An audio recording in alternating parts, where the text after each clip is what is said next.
Hello viewers, today I was telling about how to fix ARK survival as keeps crashing. Turn off TLSS.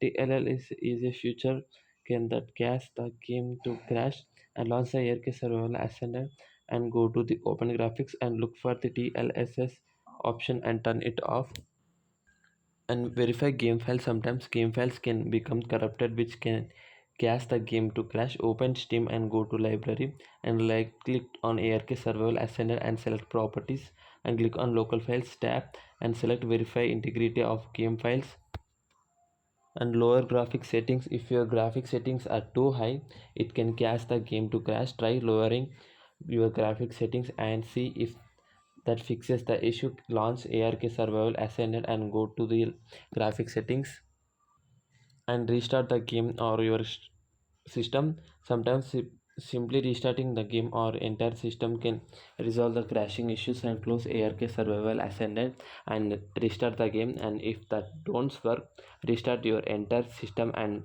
try launching the game again and kill your character and create a new one. And if the game crashes during character creation, try clicking span in and as fast as you can right before it crashes and kill your character and create a new one. And then the game crashes during the character creation and update your devices. Outdated drives can cause the game to crash. Make sure your graphics card drivers are up to date and go to the website of your graphics card manufacturer and download the latest drivers for your graphics card. And thanks for watching us.